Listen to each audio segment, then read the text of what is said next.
All right, we continue talking about mainstream pop now. In the first video, we talked about how the song is the important thing in the period before 1955, and individual performances of it are done by performers who specialize in performing, but mostly don't write their own songs. Frank Sinatra never wrote a song. Bing Crosby never wrote a song, but nobody held that against them or thought they were inauthentic because of it. That's just the way it is back in those days. A music business dominated by music publishers. So now the question arises, how did people actually gain access to this music? How did they find out about it? And in order to think about that, we have to start by imagining what America was like at the turn of the century at about 1900. One thing that was very different about America in those days is that it was much more regional, where what happened in the South or the Southwest or the West Coast or the industrial North was very different. And you really had no way of knowing immediately what was going on in those other parts of the country unless you actually went there and found out about it. Even newspapers were kind of slow. There, of course, was telegraph, and you could sort of find out about things that way. But nevertheless, you kind of had to wait for news to get to you. What that did is it kept regional cultures relatively intact. So when it comes to talking about styles, when we talk about folk music, we talk about country music, when we talk about blues music, we can talk about styles that are associated with certain cities. People know what Chicago blues is, or Memphis, or St. Louis. And the reason why those styles were able to stay distinct from each other is because those musicians would move from place to place, but mostly the audiences stayed the same. So we lived in a world where there were many more regional accents.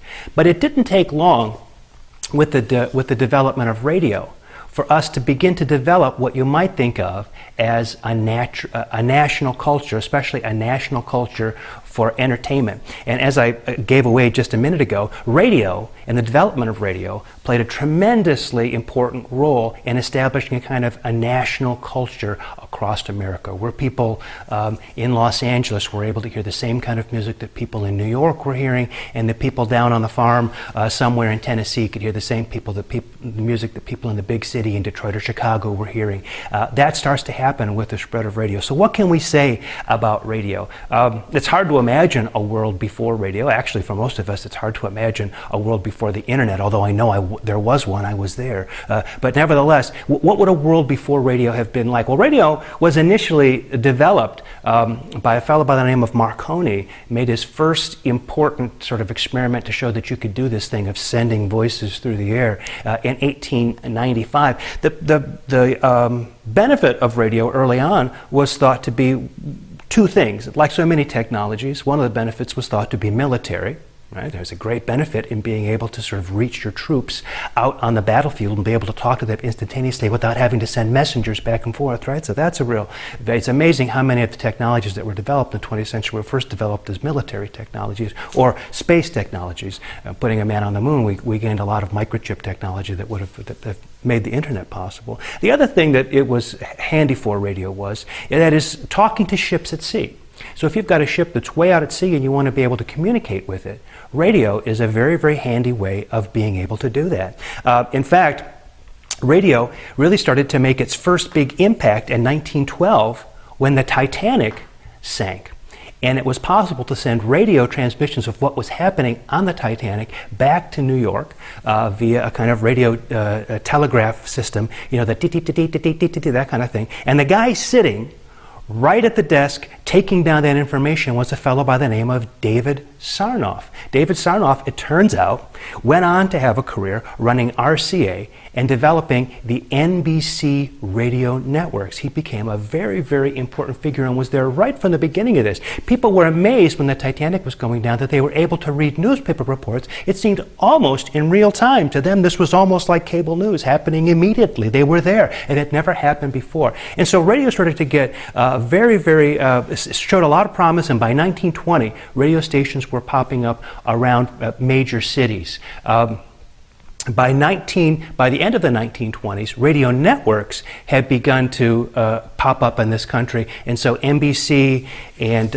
CBS and other networks were able to do things by using telephone wires, so they could connect stations up, affiliates they were called, in all kinds of different cities, and then they could play the same programming around to everybody at the same time. So imagine how impressed people would have been with this. They could be sitting in their home somewhere in suburban Chicago and hear the same performance that people in a New York nightclub were hearing in real time as it was actually happening through the air on their radio set.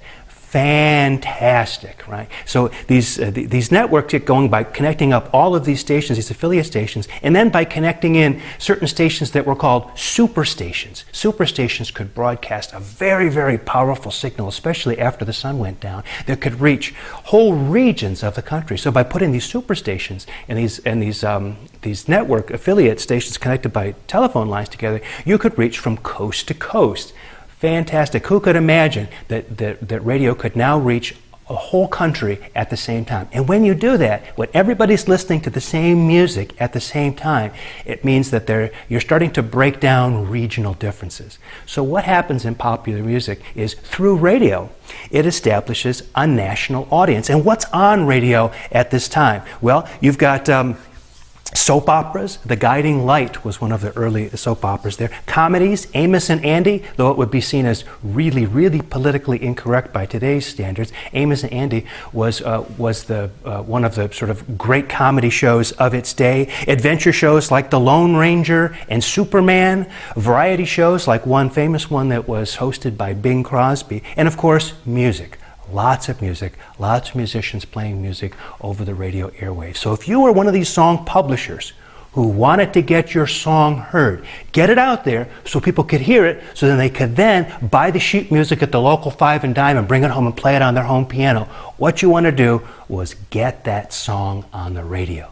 So radio and the publishing business were in a sort of, we're working hand in glove to promote popular music, in addition to the other kinds of things that radio was doing. Now, you could also say that movies help provide a national audience, because once a movie is made, The Wizard of Oz, for example, everybody in every theater across the country is seeing exactly the same movie. And of course, people in the publishing business wanted to get their songs placed in movies. Well, there was actually a bit of a debate about that, because some people thought, well, if the song is placed in the movie, won't that kind of wear it out? Won't it have the same shelf life as the movie itself? Like, after the movie is no longer popular, the song will no longer be popular. You don't want that if you're in the publishing business. You want a song that's what they call an evergreen. It just continues to be used and used and used, because every time it's used, you make a little bit of money. So movies are important, but they don't really happen in real time. Now, the important thing we have to think about is that this fantastic radio network develops a national audience for music.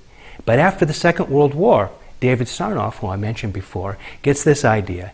If people will listen to music through the air, think how much they would like to have music and pictures through the air.